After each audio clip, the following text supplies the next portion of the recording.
अज असी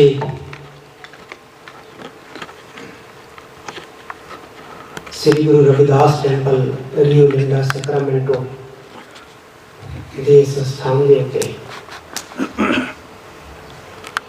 हाजरियां भर रहे हैं।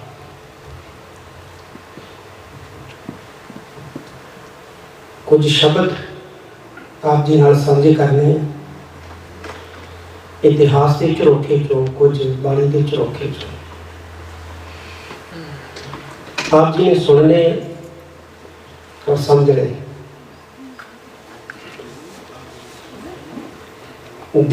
जिस देश तो असी मूव करके आए हैं,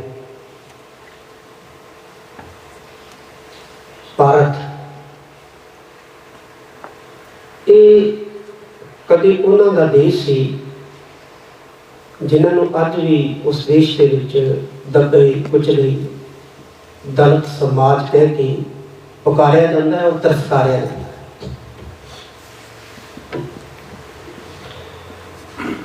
मालक सी इस देश की उस देश में हद्दां अज भारत दी हद्दां नालों किते वड्डियां सी। अज का अफगानिस्तान, अज का पाकिस्तान, अज का बर्मा, अज का बांग्लादेश, नेपाल, भूटान, ये सब एक साझा मुल्क सी उन्होंने लोगों का जिन्होंने अज भी तिरस्कारिया जाता है, फटकारिया जाता है। 5000 साल पहला फिर इस देश के उत्ते हमले होने शुरू हुए। आर्यना ने हमले किए और इन हमलों की तस्दीक भारत के इतिहासकार करते हैं। जवाहरलाल नेहरू ने पढ़ी, वो भी कहते हैं कि रामायण का युद्ध बेसिकली आर्यना का द्राविड़ा के उत्ते हमला से और महाभारत आर्यना का आर्या के उत्ते हमला से।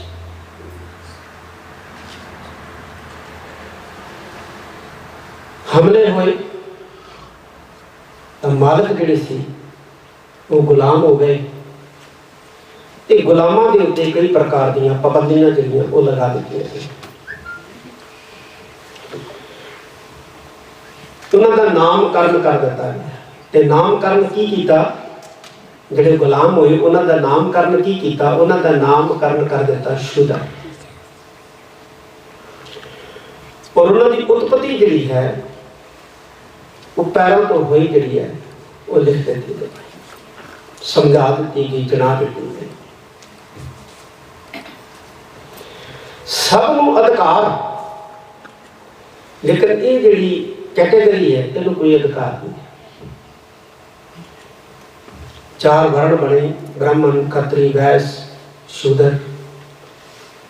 उपरोक्त तिन्हां दे अधिकार, लेकिन चौथे का कोई अधिकार नहीं। सिर्फ फर्ज ही फर्ज है, फर्ज ही फर्ज है, जिसकी उसने सारी जिंदगी पूर्ति करनी, पूर्ति करके रहना। उसका परछावां भी माड़ा है, उसका सब कुछ माड़ा है। वो शहरों के रहने के योग नहीं, नगरों में रहने के योग नहीं, बाहर कॉलोनियां के रहे, बाहर बस्तियों के रहे। और ऐसा भी असी खौफनाक इतिहास का दौर पढ़ते हैं जो इस जाति के लोगों के पिछे झाड़ू बनने लगे। अज तुसी खबर पढ़ते हो ना, कर्नाटक दे विच वो लड़की दे हिसाब पहनने के उत्ते पाबंदी लाई। इसे कर्नाटका स्टेट के अंदर शूदर कही जाने वाली औरतों को अपनी छातियां नंगियां रख के चलना पैंदा सी। ढकण का अधिकार नहीं सी। जे कोई ढकदी सी तो उसकी छातियां कट दित्तियां जांदियां। इस तरह के घिनौने जुल्म जिहड़े हैं उस धरती के उत्ते होने शुरू। पहली रिलीफ जिहड़ी इस कैटेगरी में मिली वो महात्मा बुद्ध जी के प्रकाश तो बाद मिली।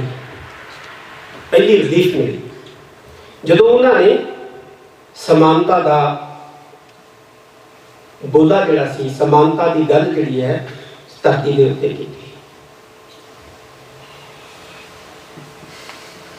एक समय ऐसा आ गया जदों खास तौर के उत्ते जिहड़ा उत्तरी भारत है, ये सारा का सारा जिहड़ा सी बुद्धं शरणं गच्छामि की धुन दे नाल गूंज उठिया। अज भी चंडीगढ़ के कोल संघोल तो जिहड़े जमीन तो निशान मिले हैं वो बहुत मठां दे मिले। लेकिन छेती ही बुद्ध धर्म जिहड़ा है वो भारत दे विचों बड़ी चुस्ती दे नाल चलाकी दे नाल समाप्त कर दिता है। सारे जानते समाप्त कर दिता है। और जब समाप्त कर दिता गया बुद्ध मत भारत की धरती को अलोप हो गया, तो फिर ये जिहड़ी कैटेगरी बनाई सी उच्च जाति के लोगों ने शूदर की, इन्हू जुल्म सितम जिहड़े है वो सहने पे नगर तो बाहर इन्होंने कढ़ दिता गया।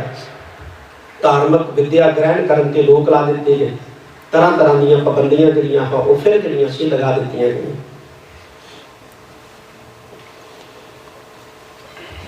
और पूरा मुल्क जिहड़ा सी वो जर्जरा कर दिता गया, कमजोर कर दिता गया।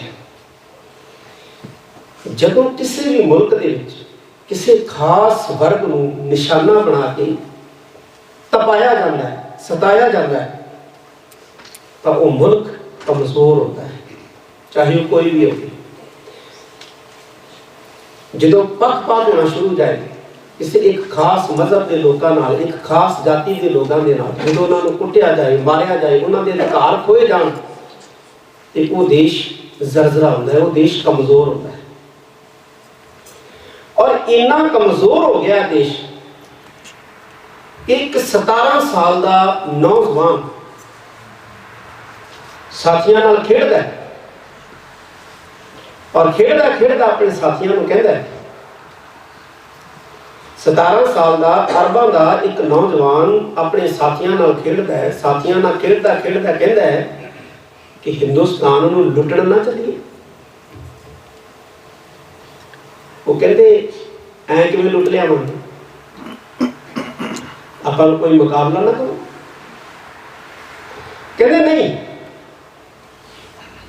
उत्थे लोग इकट्ठे नहीं है, एक छोटा जिहा समूह ही है जिहड़ा लड़दा है, बाकी सारे लोग नहीं लड़ते हैं। वो आया 712 ईस्वी दे विच मुहम्मद बिन कासिम, और उसने सिंध के राजे दाहर नूं हरा के भारत की धरती तो खूब सोना चांदी धन दौलत इत्थों तक कि स्त्रियां भी जिहड़ियां वो लुटियां। कमजोर सी ना। फिर 1000 तो लैके 1026 तक भारत के उत्ते मुहम्मद गजनवी ने हमले किए। 17 हमले किए गजनवी ने 1000 तो लैके 1026 के दरमियान, यानी 26 सालों के उन्हें 17 हमले किए। बड़ी दिलचस्प गाथा है। कहते जो वो हमला करने वास्ते दाखिल होया भारत, एक किसान हल वाह रहा, बड़ी मस्ती नाल और गाने गा रहा। उन्हें अपने सैनिकों को कहा किसान को बुलाओ, जिमीदार को बुलाओ। जिमीदार को बुलाया, कह लगे ओए असीं तुहाडे मुल्क दे उत्ते हमला किया। तो कहंदा फिर कहंदे तुहानूं डर नहीं है, तुसीं मेरे हमले को रोकदे नहीं, मेरा मुकाबला नहीं करते। तो कह लगे जी सानू लड़न का अधिकार नहीं।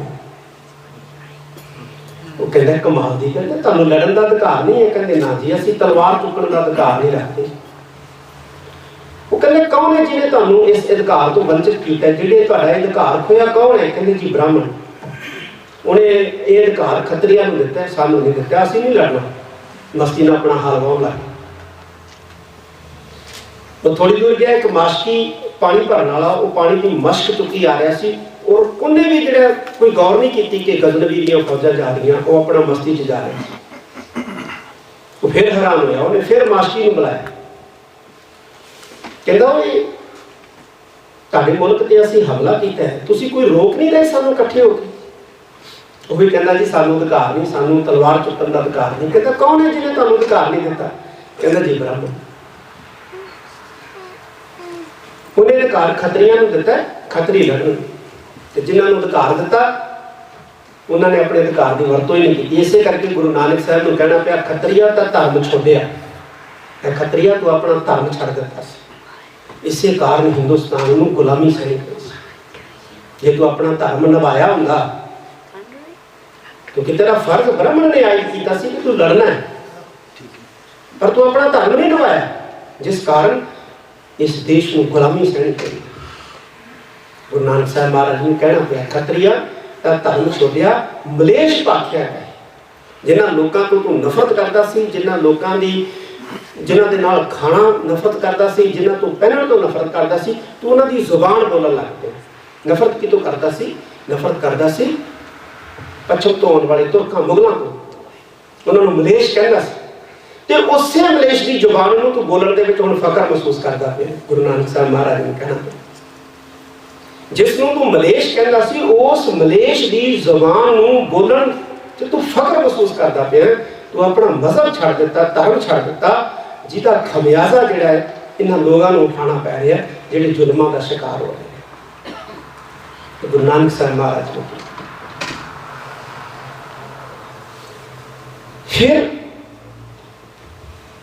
एक धारा उठी, एक युग जिहड़ा सी वो आरंभ होया, जिन्होंने असीं भगती युग कहने, भगती काल। उस भगती काल दे विच बहुत सारे महापुरख जिहड़े सी वो पैदा होए, और वो महापुरख जिहड़े पैदा होए उन्हां विचों ज्यादातर महापुरख उस समाज दे विचों पैदा होए जिन्हां नूं दबा कुचला कह के जिहड़ा सी वो तस्कारिया। महापुरख बाबा कबीर साहब भक्ति करनी शुरू कर, हुण लोगों ने सवाल करने शुरू करते। सवाल किनू करने शुरू करते? ब्राह्मण नूं सवाल करने शुरू करते कि तू कहना सी कि कोई भी शूद्र भक्ति नहीं कर सकता, ये बाबा कबीर साहब भक्ति किवें कर रहे हैं? एक स्टोरी करी गई, कहते नहीं ये असल दे विच ये तो ब्राह्मण के पुत्र सी, ये गवाच गए सी मेले च, इनू तां नीरू नामक जुलाहे ने पालिया सी। बेसिकली ये ब्राह्मण ही है। साखी करी गई। फिर उससे बनारस की धरती के उत्ते महापुरुष बाबा रविदास जी, उन्होंने फिर सवाल करने शुरू किए भी हुण ये भगती कर रहे हैं, कहते ये भी ब्राह्मण ही है, ये ब्राह्मण किवें? फिर एक साखी कढ़ ली, कहते जी इन्हां दे गुरु ने इन्हां नूं एक बारी भीखिया लैण वास्ते भेजिया, ते इन्हां दे शूदर दे घर दी भीखिया लिया के अपने गुरु नूं खवा दित्ती। उन्हें श्राप दे दिता कि तू अगला जन्म जिहड़ा शूदर दे घर दे विच लएगा। बेसिकली ये ब्राह्मण है। और तस्वीरां भी जिहड़ियां बना दित्तियां गईयां, जिहड़े बजुर्ग बैठे इन्हां ने देखियां होणीआं। कैलेंडर साडे घरां दे विच टंगे हुंदे सी, जिहदे विच महापुरुष बाबा रविदास जी दी फोटो हुंदी सी, उन्हां दे जनेऊ पाया हुंदा सी, छाती चीरी हुंदी सी और छाती के अंदर श्री रामचंद्र जी की मूर्ति हुंदी सी, तस्वीर हुंदी सी। पुराने बुजुर्गों ने देखिया होनी, भारत के तस्वीर बहुत प्रचलित होंदियां सी, लगियां होंदियां सी कंधां दे। ये साखियां घड़ियां गईयां इस गल नूं झुठलाउण लई, इस गल नूं झुठलाउण वास्ते कि इस समाज दे विचों भी कोई भक्ति कर सकदा नहीं, कर सकदा। एक धारा ननकाना साहब की धरती तो उठी भक्ति, तो उस धारा ने तुर फिर के जिहड़ियां जिथे जिथे धारावां पैदा होईयां सी उन्हां नूं इकट्ठा कर लिया। ताकि एक मजबूत धारा जिहड़ी है वो बनाई जा सके मुकाबला करने वास्ते जबर जुल्म दा। और उस धारा नूं मजबूती कदों मिली, सारियां धारावां जिहड़ियां सी वो कदों इकट्ठियां हो गईयां? वो इकट्ठियां हो गईयां 1606 दे विच श्री अमृतसर साहब की धरती के उत्ते जदों धन गुरु अर्जन देव जी महाराज ने श्री गुरु ग्रंथ साहब महाराज की संपादना की और उहदे विच 15 भगतां की बाणी नूं जिहड़ा सी वो शामिल कर दिता। यानी गुरु साहब ने देखा भी ये समाज इस करके कुटिया जा रहा है, इस करके ये लुटिया जा रहा है क्योंकि ये अलग अलग है, तीला तीला है। अगर इस तीला तीला समाज को एक इकट्ठा कर दिता जाए तो इन्हों कोई तोड़ नहीं सकेगा, इन्हों कोई भन नहीं सकेगा, इन्हों कोई रोल नहीं सकेगा, इन्हों कोई बर्बाद नहीं कर सकेगा। और ऐसा ही किया।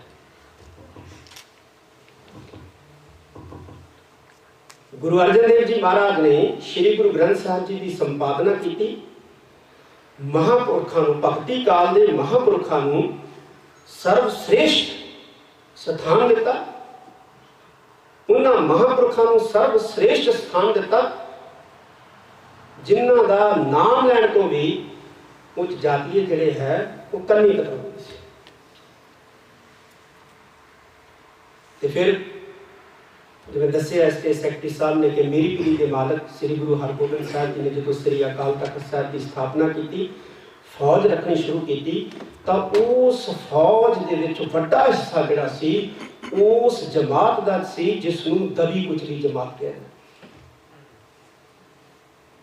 इतिहास पढ़ के देखिए, जदों आनंदपुर साहब की धरती के उत्ते गुरु गोबिंद सिंह महाराज ने खालसा साजिया, 14 युद्ध लड़े, तो उन्होंने युद्धों के विच जंगां दे विच भी वड्डा हिस्सा जिहड़ा सी उस समाज का सी जिसनूं तस्कारिया